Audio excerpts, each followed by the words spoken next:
दोस्तों, गौतम बुद्ध ने बताया कि मनुष्य को जीवन जीने के लिए सही मार्ग क्या है। चलिए शुरू करते हैं। बहुत समय पहले की बात है। गौतम बुद्ध अपने शिष्यों के साथ विभिन्न स्थानों पर जाकर लोगों को धर्म का उपदेश दिया करते थे। एक दिन वे अपने शिष्यों के साथ एक गांव के पास पहुंचे, जहां लोगों ने उन्हें एक भयानक डाकू के बारे में बताया।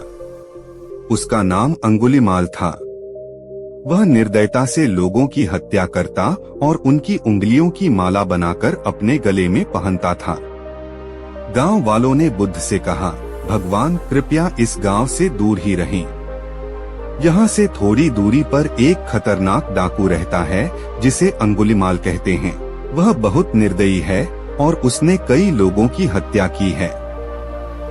बुद्ध ने गांव वालों की बात सुनकर शांति से कहा, मैं उसे देखना चाहता हूँ, मुझे उसके पास ले चलो।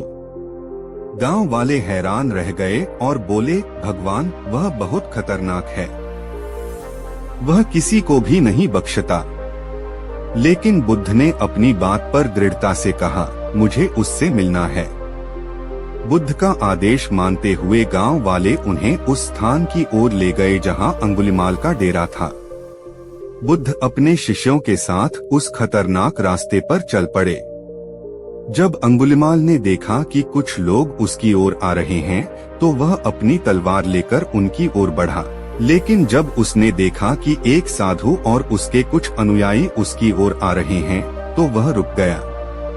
उसने सोचा कि ये साधु उसकी कोई हानि नहीं करेंगे। अंगुलीमाल ने बुद्ध को रोकते हुए कहा, ठहरो, आगे मत बढ़ो, नहीं तो मैं तुम्हें मार डालूंगा। बुद्ध ने शांत स्वर में उत्तर दिया, अंगुलीमाल मैं पहले ही रुक चुका हूँ, अब तुम रुक जाओ। अंगुलीमाल यह सुनकर हैरान रह गया। उसने पूछा, तुम्हारा मतलब क्या है? तुम तो चल रहे हो और कहते हो कि रुक गए हो। बुद्ध ने उत्तर दिया, मैं हिंसा, घृणा और पाप के रास्ते पर नहीं चल रहा हूँ।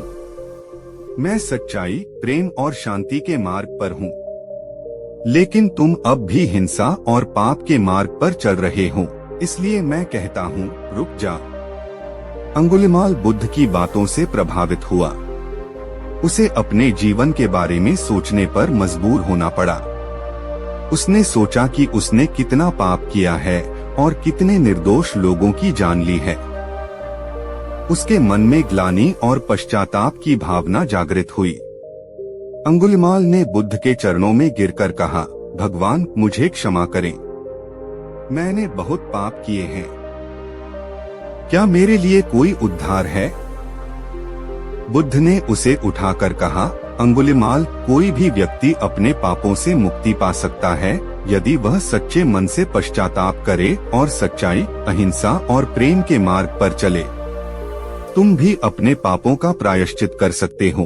अंगुलीमाल ने बुद्ध की शिक्षाओं को स्वीकार किया और उनके शिष्य बन गए। उसने अपने पिछले जीवन को छोड़कर सच्चाई, अहिंसा और धर्म के मार्ग पर चलने का निश्चय किया। उसने अपना जीवन लोगों की सेवा और धर्म के प्रचार में लगा दिया। इस प्रकार अंगुलीमाल जैसे निर्दयी डाकू भी गौतम बुद्ध की शिक्षाओं से प्रभावित होकर एक महान धर्मानुयायी बन गया। कोई भी व्यक्ति कितना ही पापी क्यों न हो, सच्चे मन से पश्चाताप करके सही मार्ग पर चल सकता है। अहिंसा, प्रेम और सच्चाई का मार्ग ही हमें वास्तविक शांति और मोक्ष की ओर ले जाता है। गौतम बुद्ध की शिक्षाओं में अद्भुत शक्ति है जो किसी को भी बदल सकती है और उसे सही मार्ग पर ला सकती है। मित्रों, वीडियो को लाइक और चैनल को सब्सक्राइब किए बिना मत जाइए। आप ऐसे ही और कहानी सुनने के लिए हमारे चैनल को सब्सक्राइब जरूर कर देना।